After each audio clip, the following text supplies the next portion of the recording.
오늘 요한계시록 17장과 18장 말씀을 중심으로 바벨론의 멸망이라는 제목의 말씀으로 하나님 말씀 나누도록 하겠습니다. 우리는 요한계시록을 서론과 결론을 가지고 늘 말씀을 처음에 시작하고 있습니다. 요한계시록 1장 7절 보시면 볼지어다 그가 구름을 타고 오시리라. 이게 요한계시록의 서론이라고 했습니다. 편지가 되었든 예언서가 되었든 그 서론이 예수님께서 구름을 타고 다시 재림에 오신다는 것으로 시작하고 있습니다. 그래서 요한계시록은 예수님으로 시작해서 예수님으로 끝나는 거예요. 예수님 외에 다른 어떤 것이 끼어들면 안 됩니다. 어떤 종교단체나 말하자면 어떤 교주나 어떤 능력이 있는 사람이 여기에 끼어들면 안 돼요. 예수님께서 구름을 타고 다시 재림에 오신다는 것이 서론이 되겠습니다. 그래서 이 서론에 근거해서 우리 예수님께서 구름을 타고 오시는구나 라고 서론이 결론을 내면 우리는 어떻게 합니까? 계시록 22장 20절을 통해서 아멘 그렇게 될 줄로 믿습니다. 주 예수여 오시옵소서 마라나타 하고 우리 예수님의 오심을 기다리며 인내하며 소망하며 믿음으로 승리하며 살아가게 되는 것입니다. 그리고 이제 본론은 7가지의 논증을 통해서 우리 예수님께서 다시 재림하실 것을 논증하고 있는 거예요. 7교회에 보낸 편지 마찬가지입니다. 각 교회마다 에베소, 서머나, 버가모, 두아디라, 사데, 빌라델비아, 라오디게아 교회가 있지만 우리 예수님께서 장점은 칭찬하시고 단점은 꾸짖어 회개케 하시고 이제 그들이 하늘의 소망을 가지고 예수님 다시 오실 것을 기대하면서 믿음으로 살아가게 되는 것이요. 하늘의 예배가 펼쳐집니다. 하늘의 보좌가 보이죠? 하나님께서 통치하신 것이 보여집니다. 아, 우리 하나님 우리를 통치하시는구나. 어린 양 예수님께서 보여집니다. 예수님께서 거기 계시는구나.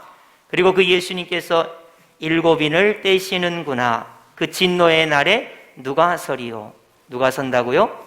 하나님의 인치심을 받은 14만 4천이 서게 됩니다. 그리고 어린 양의 피로 씻음을 받은 큰 무리가 하나님 앞과 어린 양 앞에 서게 되는 것이에요. 그리고 7 나팔이 불려집니다. 여러분, 나팔이 불 때는 그것이 의미가 있다는 거예요. 전쟁의 시작입니다. 이제 이 전쟁이 끝나면 어떻게 됩니까? 나팔 불 때, 나의 이름 부를 때, 나의 이름이 불려지는 그것을 기대하면서 예수님의 재림을 소망하게 되는 것이죠. 특별히 이 7 나팔이 불려질 때 두루마리를 먹는 삶이 필요하고요. 그리고 두 증인의 삶이 우리 교회와 성도에게 필요한 것입니다. 구원의 7 환상 여러분 기억하십니까? 예수님의 성육신부터 그리고 십자가 고난, 부활, 승천하시고 재림하심을 신앙 고백하게 하는 거예요. 신앙 고백을 통해서 우리가 세례를 받듯이 이 예수 그리스도의 성육신으로부터 재림에 이르기까지 이것을 고백하면서 우리로 예수님의 재림을 소망하게 하는 것입니다. 7 대접이 쏟아지고 있습니다. 여러분 기억하시죠? 지난주입니다. 우리가 7 대접을 통해서 쏟아질 때 맨 처음 홍해에서 이스라엘 백성이 하나님의 구원을 노래하듯이 우리 구원받은 교회 성도가 천국에 있는 유리바다에서 우리 하나님의 구원을 노래하는 것으로 시작이 되고 있습니다. 그래서 교회 공동체 성도는 구원하심을 찬양하는 모세의 노래, 어린 양의 노래처럼 우리가 그 구원을 노래하게 될 것을 7 대접을 쏟음을 통해서 볼 수가 있는 것이죠. 이제 오늘 우리가 바벨론의 멸망을 살펴볼 텐데 이 바벨론의 멸망도 역시 동일합니다. 바벨론은 멸망할 거예요. 그리고 하나님 나라는 영원할 것입니다. 이 바벨론과 결탁한 사단의 세력들은 심판을 받게 될 것입니다. 그러나 예수님과 연합한 교회와 성도는 승리하게 될 것입니다.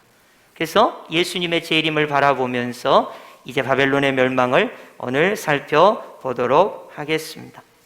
자, 그러면 간단하게 우리가 여태까지 살펴본 것 중에 가장 중요한 부분을 몇 가지만 살펴보겠습니다. 자, 일곱인 심판, 일곱인을 뗄 때 삽입막이 중요하다고 했습니다. 이 삽입막의 내용은 14만 4천이 서는 것입니다. 능히 셀 수 없는 큰 무리가 서게 되는 거예요. 이 진노의 날에 누가 선다고요? 어린 양의 피로 그 옷을 희게 씻은 하나님의 인치심을 받은 14만 4천이 서는 거예요. 또 뿐만 아니라 어린 양의 피로 그 옷을 씻은 큰 무리가 하나님 앞과 어린 양 앞에 서게 되는 것입니다. 우리 여수 성도의 모든 성도님들, 예수님의 보혈로 씻음 받은 14만 4천 큰 무리 되시기를 예수님의 이름으로 축복합니다. 진노의 날에 누가 서느냐? 도덕적이고 성인군자, 착한 일을 하고 이런 분이 서는 게 아닙니다. 어린 양의 피로 씻김을 받은 사람이 이 진노의 날에 하나님 앞과 어린 양 앞에 서게 되는 것이죠. 그래서 이 일곱인 심판의 삽입막은 14만 4천이요 큰 무리가 됩니다. 이건 교회를 상징하고 성도를 상징하겠습니다. 일곱 나팔이 불려지게 됩니다. 일곱 나팔의 삽입막은 작은 두루마리를 먹는 삶이요 두 증인의 삶입니다. 마치 선지자를 임명하듯이 말씀을 먹는 삶이 이어지게 되는 것이죠. 그리고 모세와 엘리야처럼 증인으로서의 삶을 교회 공동체가 성도가 살아가게 되는 거예요. 언제나 생명의 말씀인 하나님의 말씀을 먹는 삶이, 그리고 교회 공동체는 증인의 삶을 살아가는 은혜가 우리 여수 성도교회 모든 분들에게 있기를 예수님의 이름으로 축복합니다. 이제 구원의 일곱 환상, 여기 삽입막이 하나 있습니다. 내용은 이런 것입니다. 하나님의 권면인데요. 자, 주 안에서 죽은 자들은 뭐가 있다고요? 복이 있습니다. 이 세상에 복이 영화를 누리는 것이 복이 아니라 요한계시록에서 말하는 복은 예수님 안에서 죽는 자가, 그때 당시 초대교회 소아시아 7교회의 순교자가 그렇게 많았습니다. 그걸 어떻게 설명하겠습니까? 그래서 요한계시록을 통해서 예수님 안에서 순교한 사람은 복이 있다, 그렇게 말씀하고 있는 거예요. 또 성령님께서 수고를 그치고 쉬리니 라는 이런 권면을 삽입막으로 주신 거예요. 그래서 이 요한계시록에는 삽입막이 매우 중요한 의미를 가지게 합니다. 일곱 대접 심판, 우리가 지난주 보았는데요. 모세의 노래가 울려 퍼지고 어린 양의 노래가 울려 퍼집니다. 10가지 재앙을 통해서 이스라엘 백성이 특별히 10번째 재앙, 어린 양의 피를 좌우 문설주와 임방에 발랐죠. 그리고 어린 양의 고기를 먹었습니다. 유월절 규례가 있고, 그리고 홍해를 향해서 떠나게 됩니다. 홍해바다가 갈라지고 애국 군대가 거기 수장당하게 되어 거기서 모세를 비롯해서 미리암과 이스라엘 백성들이 구원을 노래합니다. 그것을 말하면서 유리바다가 등장하게 되죠. 천국에 있는 유리바다에서 구원받은 하나님의 백성들이 모세의 노래, 어린 양의 노래를, 승리의 노래를 하게 되는 거예요.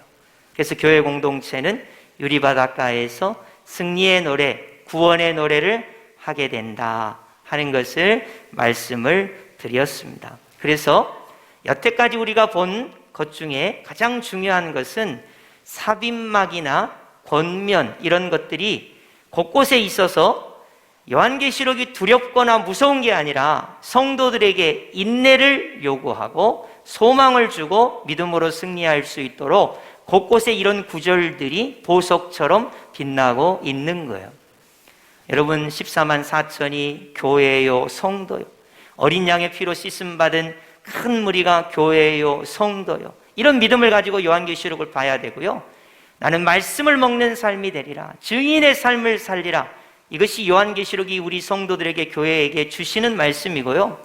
그리고 우리에게 주 안에서 죽는 자는 복이 있고, 천국은 쉬는 것이, 수고를 그치고 쉬는 것이기 때문에 우리가 이런 은혜를 받아야 하겠고, 언제나 우리는 유리바다에서 모세의 노래, 어린 양의 노래를 통해서 하나님의 구원을 노래하는 그런 교회 공동체, 성도가 되는 것입니다. 이것을 우리가 꼭 기억하시면 좋겠습니다. 이제 우리가 이 일곱 인댐과 일곱 나팔을 부는 것과 일곱 대접을 부었을 때 이제 모든 심판이 끝이 나게 돼요. 끝이 나면 어떤 결론에 도달하게 되느냐? 한 부류는 심판을 당하게 되고요, 한 부류는 구원을 받게 됩니다. 다시 한번요. 일곱 인이 떼어졌습니다. 일곱 나팔도 불려졌습니다. 일곱 대접도 부어졌습니다. 그러면 심판을 받게 되는 부류와 구원을 받게 되는 부류로 나뉘어지게 됩니다. 자, 심판을 먼저 한번 살펴보겠어요? 먼저 바벨론이 심판을 받게 됩니다. 이 바벨론이라는 것은 하나의 성을 말하는 것이에요. 1차적으로 말하면 로마 제국을 말하는 것이겠죠. 또 하나는 세상 나라를 말한다고 볼 수 있습니다. 이 바벨론 제국이, 세상 나라가 사단과 결탁을 합니다. 마귀의 세력과 결탁을 합니다. 그래서 하나님 나라, 교회 공동체를 핍박합니다. 그래서 두 부류로 나눠지게 되는데, 바벨론이 사단과 결탁을 하는 현상, 그리고 교회가, 성도가 예수님과 연합하는 모임으로 나눠지게 돼요. 그래서 요한계시록은 크게 두 부분으로, 선과 악의 구도로 그려지게 됩니다. 이걸 이원론적 접근이라고 합니다. 중간지대는 없어요. 바벨론과 같은 세상 나라가 사단의 세력과 결탁하는 것과 교회와 성도 공동체가 예수님과 연합하는 이 공동체를 통해서 영적 전투가 치열하게 벌어지게 되는 거예요. 그러면 이 바벨론과 사단의 세력은 향해서 나아가게 돼요. 그리고 이 교회와 성도, 예수님과 결합한 공동체는 구원을 향해서 나아가게 되는 거예요. 그래서 심판이냐 구원이냐, 이 두 가지 양상으로 나타나게 됩니다. 먼저 심판을 한번 살펴보겠어요? 바벨론이 심판을 당합니다. 자, 이 바다에서 올라온 짐승, 또 땅에서 올라온 두 짐승이 심판을 당합니다. 사단, 마귀, 꿰는 자, 용이 심판을 당합니다. 그리고 추종자 전체가, 어둠의 세력들, 사단의 세력들이 전부 심판을 받게 되는 거예요. 그러니까 전부 불신의 세력은 다 심판을 받게 돼요. 반면에 구원은 어떻게 이루어집니까? 어린 양의 혼인잔치가 베풀어지게 돼요. 교회는 어린 양의 신부로 들림을 받고 어린 양의 혼인잔치에 기쁨으로 참여하게 됩니다. 천년왕국이 오게 되고 이 천년왕국에서 왕노릇하게 되는 거예요. 새하늘과 새 땅이 임하게 됩니다. 새 예루살렘이 임하게 되는 거예요. 그러니까 이 바벨론이라는 것과 새 예루살렘은 대조적인 개념이 되겠어요. 바벨론은 세상 나라, 새 예루살렘은 새하늘과 새 땅을 비롯한 하나님 나라, 이런 개념이 되게 되는 것입니다.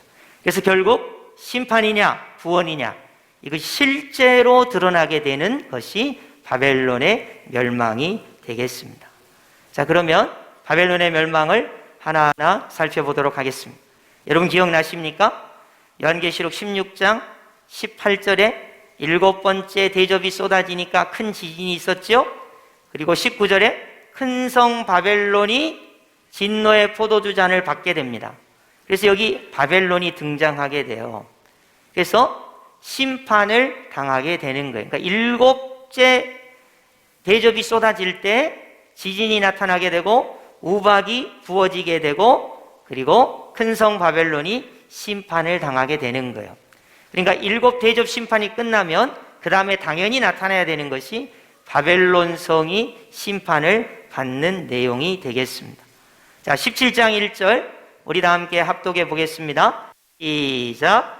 또 일곱 대접을 가진 일곱 천사 중 하나가 와서 내게 말하여 많은 물 위에 앉은 큰 음녀가 받을 심판을 내게 보이리라. 아멘. 여기 보면 많은 물 위에 앉은 큰 음녀라는 그런 내용이 나오고 있습니다. 자, 우선 많은 물이라는 건 아까 여러분이 읽었습니다마는 17장 15절에 보니까 많은 물은 백성이다, 물이다, 열국이다, 방언이다 그랬어요. 그럼 이걸 해석해 보면 큰 음녀는 많은 백성 위에 앉아 있는 거예요. 큰 음녀는 많은 무리 위에 앉아 있습니다. 큰 음녀는 많은 열국 위에 앉아 있습니다. 큰 음녀는 많은 방언들을 하는 민족 위에 앉아 있는 거예요. 근데 이 음녀가 백성과 무리와 열방과 방언들을 거느리고 있으면서 심판을 받게 될 것을 말씀하고 있습니다. 자, 그러면 어떤 내용인가 볼까요? 자, 이마에 보니까 이 음녀가 이마에 이름이 있는데 큰 바벨론이다, 음녀다, 가증한 것들의 어미다, 이런 이름이 써 있는 거예요. 그러니까 이 큰 음녀는 바벨론이다, 이렇게 되게 되죠. 이 바벨론이 이제 심판을 받게 될 겁니다. 그 여자를 17장 18절에 큰 성이라 이렇게 표현하고 있어요. 여러분, 제가 이렇게 표시한데 여러분이 성경에 기록했다가 확인을 해 보시기 바랍니다. 그래서 이 큰 음녀를 바벨론, 큰 성이다, 이렇게 우리가 말할 수가 있겠습니다. 이건 1차적으로 로마 제국을 말합니다. 로마 제국. 그때 당시 초대교회 로마 제국이 교회를 극심하게 박해했거든요. 그러니까 1차적으로 이 큰 음녀는 로마 제국을 말하는 거예요. 2차적으로 오늘날 우리에게는 세상 나라를 말하는 것입니다. 다시 말해서 로마 제국이나 세상 나라가, 음녀가 누구랑 결탁하냐면 사탄의 세력과 결탁을 합니다. 교회는, 성도는 예수 그리스도와 연합을 하게 돼요. 그래서 이 영적 전투가 벌어지게 되는 것이고, 이 가운데 음녀와 사단의 세력은 심판을 당하고 교회와 성도는 예수 그리스도와 함께한 거룩한 교회의 모습들은 구원을 받게 되는 것입니다. 자, 땅의 임금들이 음녀와 음행을 했어요. 그렇죠? 땅에 사는 자도 음행의 포도주에 취해 있습니다. 그러니까 이 세상의 대부분의 많은 사람들이 성도나 교회처럼 예수 그리스도와 연합하는 삶이 아니라 이 세상이 주는 쾌락에 취해 이 세상 나라와 취해서 사는 그런 모습을 보게 돼요. 특히 17장 6절을 보시면 이 여자가 성도들의 피와 예수의 증인들의 피에 취한지라, 여기에서 로마 제국이 나오는 거예요. 왜냐하면 그때 당시 수많은 기독교인들이 순교의 제물이 되었어요. 그러니까 이게 로마 제국이라고 1차적으로 보는 이유는 이 음녀가 교회를 박해하고 성도를 순교케 하게 했던 거예요. 그리고 2차적으로는 오늘날 우리가 은혜를 받기 위해서는 세상 나라다, 이렇게 우리가 우리에게 적용을 할 수가 있는 거예요. 그러니까 1차적으로는 로마 제국이 교회를 박해하고 성도를 박해했기 때문에 음녀라고 표현했고, 이 음녀가 사단의 세력과 결합해서 교회와 성도를 핍박하고 괴롭히는 양상으로 표현을 하고 있는 것입니다. 계속해서 17장 3절 우리 다 함께 합독해 보겠습니다. 시작. 내가 보니 여자가 붉은빛 짐승을 탔는데, 거기까지만 보겠습니다. 자, 여자는 바벨론이라 그랬죠. 세상 나라라 그랬죠. 붉은빛 짐승을 탔어요. 이걸 결탁이라고 하는 거예요. 여자가 붉은빛 짐승을 탔습니다. 이 붉은빛 짐승은 크게 두 가지로 해석할 수 있습니다. 하나는 바다에서 올라온 짐승, 또 하나는 사단 마귀라고 해석할 수가 있습니다. 바다에서 올라온 짐승이든 혹은 사단 마귀든 사단의 세력과 결탁을 한 거예요. 세상 나라가, 로마 제국이 사단의 세력과 결탁을 하고 교회와 성도들을 박해하고 힘들게 하는 모습을 보여주고 있는 것이죠. 그리고는 내가 여자와 그가 탄 7머리와 10뿔 가진 짐승의 비밀을 내게 이르리라 그랬습니다. 자, 우리가 계속해서 이 음녀는 성이다, 바벨론 성이다, 그리고 세상 나라다, 이렇게 말했죠. 그리고 7머리를 가지고 7뿔을 가진 짐승은 바다에서 올라온 짐승이거나 혹은 사단이다, 이것이 서로 결탁을 한 거예요. 그리고는 예수님과 연합한 교회와 성도를 영적 전쟁을 일으키게 하는 것입니다. 장차 이 사단은 무저갱에서 올라와서 멸망으로 들어갈 것입니다. 그렇기 때문에 사단은 멸망당하게 될 거예요. 뿐만 아니라 바벨론도 멸망당하게 될 겁니다. 두 짐승도 멸망당하게 됩니다. 그리고 사단을 추종하는 모든 세력들은 다 무저갱, 멸망으로 들어가게 될 겁니다. 근데 문제는 세상 나라와 바벨론과 이것들이 사단의 세력과 결탁해서 교회와 성도가 예수 그리스도와 연합한 이 공동체와 싸우게 되는 것이죠. 자, 우리 14절 합독해 보겠습니다. 중요한 구절이니까요. 여러분 이렇게 별표 쳐놓으시고요. 우리 다 함께 합독하겠습니다. 시작. 그들이 어린 양과 더불어 싸우려니와 어린 양은 만주의 주시요 만왕의 왕이심으로 그들을 이기실 터이요 또 그와 함께 있는 자들 곧 부르심을 받고 택하심을 받은 진실한 자들도 이기리로다. 아멘. 자, 이렇게 싸우게 되죠. 두 공동체가 싸우게 돼요. 바벨론이라고 하는 세상 나라와 사단의 세력이 결합을 하고 성도와 교회는 예수 그리스도와 연합을 하게 됩니다. 그래서 이 두 세력이 싸우게 되는데 결과가 어떻게 되느냐? 어린 양은 만주의 주시오 만왕의 왕이심으로 그들 사단의 세력을 어떻게 하신다고요? 이기실 터이요. 이 선포가 선포되니까 교회와 성도는 아멘 했을 거예요. 여러분 로마 제국이 교회를 박해하고 성도를 박해했습니다. 유대인들이 헬라인들이 교회와 성도를 박해했습니다. 그런데 어린 양이 이기실 터이요 이렇게 요한계시록이 선포되니까 온 교회와 성도는 아멘 했을 것입니다. 그렇습니다. 우리 예수님은 만왕의 왕이요 만주의 주이심으로 이 전투에서 승리하실 것입니다. 이렇게 선포하는 거예요. 자, 그러면 또 이기는 자들이 있어요. 어린 양이 이겨요? 누가 이기냐? 잘 보세요. 누가 이길까요? 누구와 함께 있는 자들? 그와 함께 있는 자들. 여기서 그는 어린 양이에요. 여러분 우리가 영적 전투에서 이기는 것은 사단 마귀를 이기는 것은 세상 나라를 이기는 것은 나의 도덕이나 양심이나 나의 착함으로 이기는 것이 아닙니다.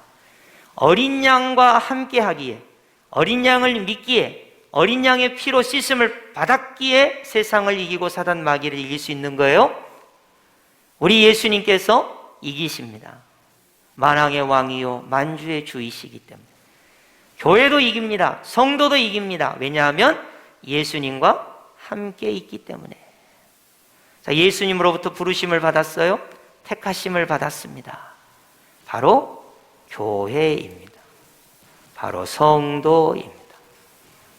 어린 양이 사단의 세력과 전투에서 이기실 것입니다. 그리고 어린 양과 함께한 교회와 성도도 이기게 될 것입니다. 이 말씀이 선포될 때 온 교회는 온 성도는 아멘 했을 것입니다. 왜냐하면 그만큼 어려웠던 거예요. 그만큼 힘들었던 거예요. 여러분 요즘 코로나19가 근 2년여 동안 전 세계를 힘들게 하고 있습니다. 여러분은 무엇으로 이기시겠습니까? 2년 동안 여러분은 어떻게 살아오셨습니까?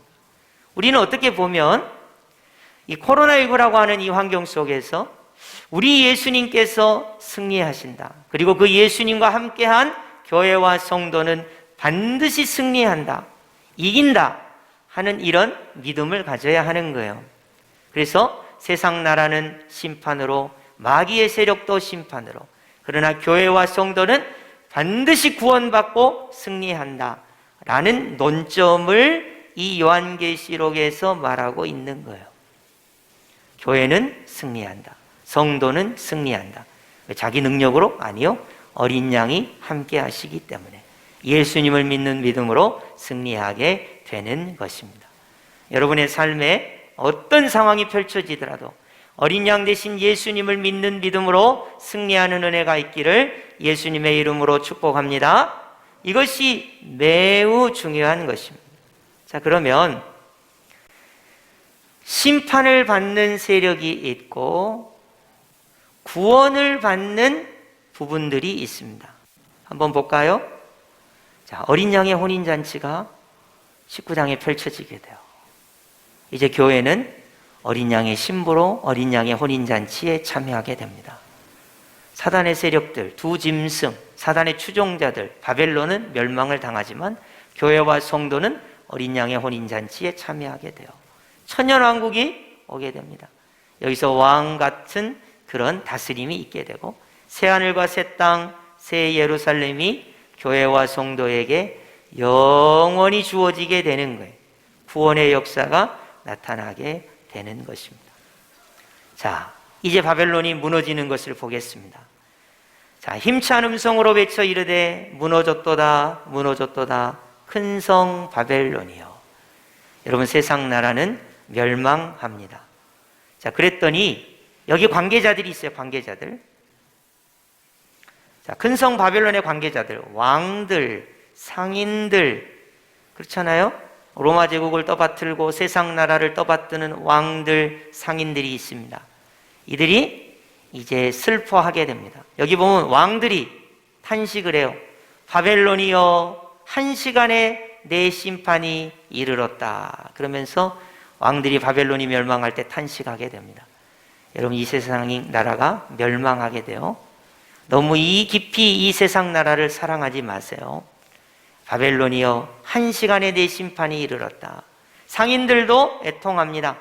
왜냐하면 상인들이 장사를 팔아야 되는데, 물건을 팔아야 되는데 바벨론 나라가 아예 망했으니까 울고 애통하는 것은 다시 그들의 상품을 사는 자가 없습니다. 이 세상 나라가 완전히 멸망하는 거예요.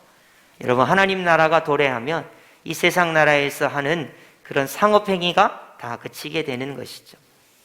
또 관계자가 누가 있을까요? 선장들, 선객들, 선원들, 바다에서 일하는 사람들이 화이또다 화이또다 큰 성이여, 바벨론이 멸망하는 것을 보면서 탄식하는 그런 모습이 나타나게 되는 거예요. 그래서 바벨론은 멸망하게 되는 것입니다. 자, 여기 권면이 아까 중요하다 그랬죠? 18장 4절 매우 중요해요. 바벨론이 멸망하는 가운데 하나님께서, 예수님께서, 성령님께서 교회에게 주시는 권면이 있습니다. 자, 우리 18장 4절 합독합니다. 큰 목소리로 합독하겠습니다. 시작. 또 내가 들으니 하늘로부터 다른 음성이 나서 이르되 내 백성아, 거기서 나와 그의 죄에 참여하지 말고 그가 받을 재앙들을 받지 말라. 아멘. 우리 하나님께서, 우리 예수님께서, 성령님께서 귀 있는 자들은 들어라. 바벨론이 멸망할 때 내 백성아, 바벨론에서 나오라는 거예요. 세상 나라에서 나오라는 거예요. 어둠의 세력, 사단의 세력에서 구원을 받으라는 거예요. 그의 죄에 참여하지 말라는 거예요. 음행하는 거, 우상 숭배하는 거, 하나님의 말씀을 어기는 그런 잘못된 행위에서 참여하지 말라는 거예요. 뿐만 아니라 세상 나라 바벨론이 받는 인심판 혹은 나팔심판, 대접심판을 받지 말라는 거예요. 마치 고센에 있었던 이스라엘 백성들이 애굽에 임한 재앙과 관계가 없었던 것처럼 거기서 나와라. 죄에 참여하지 말아라. 재앙들을 받지 말아라. 하고 우리 하나님께서, 우리 예수님께서, 성령님께서 하나님의 백성, 교회, 성도를 권면하고 있는 것입니다. 여러분, 오늘날 우리가 이 시대를 살 때 이 권면을 꼭 기억해야 됩니다. 여러분, 세상이 아무리 좋아도 이 세상을 버타여 살 수는 없는 겁니다. 여러분, 그리스도인의 정체성은 가져야 돼요. 아무리 이 세상이 좋아도, 부귀영화가 좋아도 이 세상이 멸망받을 때 나도 멸망할 수는 없어요.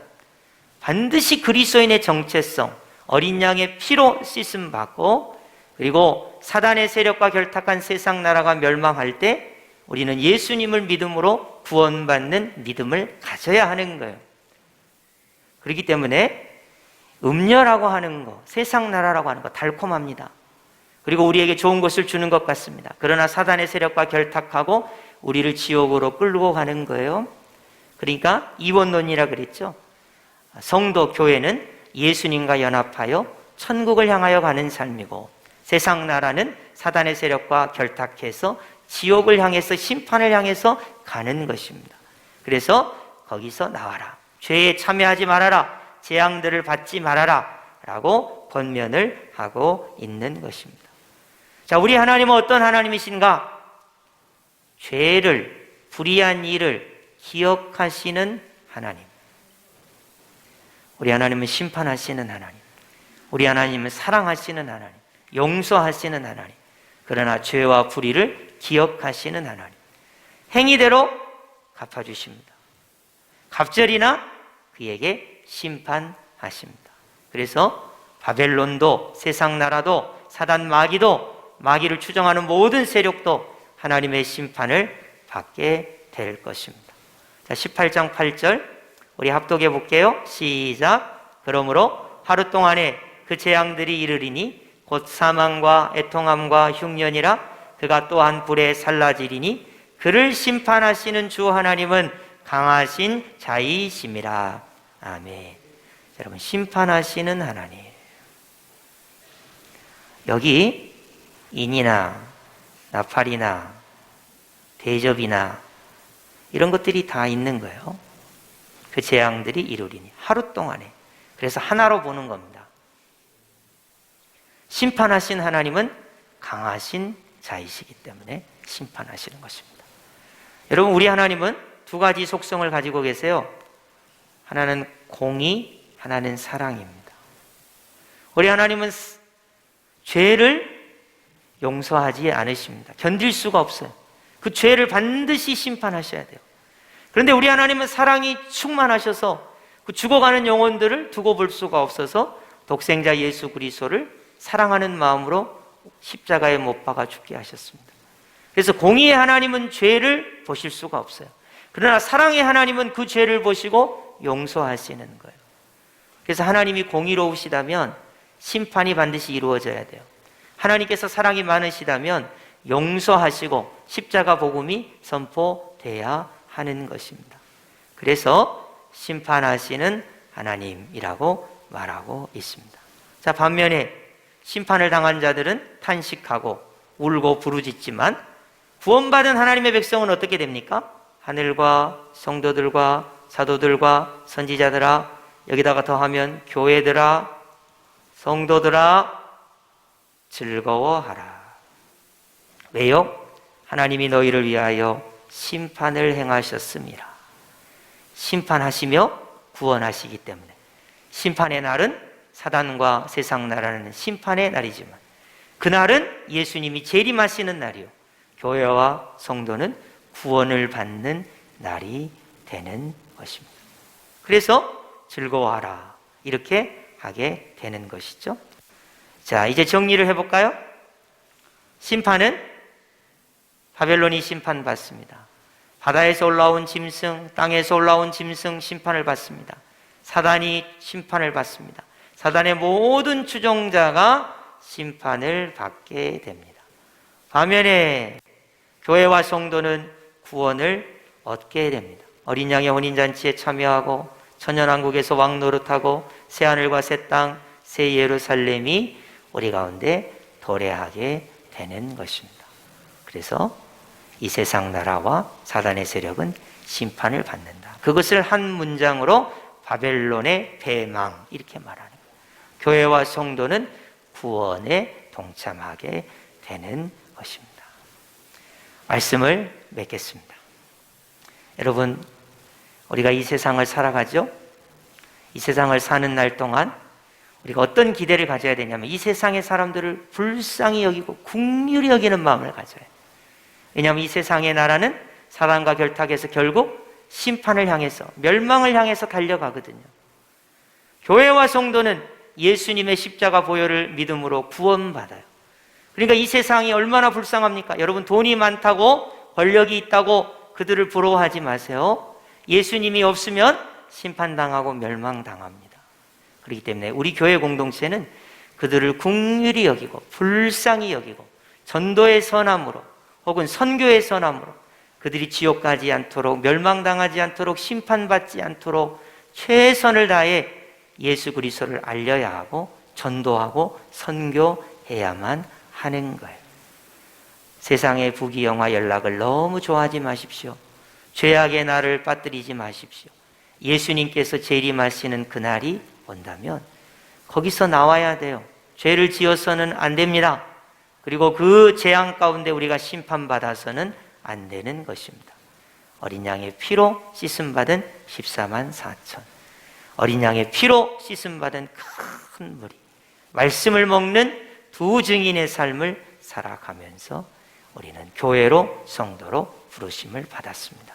마라나타의 신앙으로 주 예수여 어서 오시옵소서, 이렇게 고백하면서 우리는 인내하며 소망을 가지며 믿음으로 승리하는 하나님의 사람들이 되어야 할 것입니다.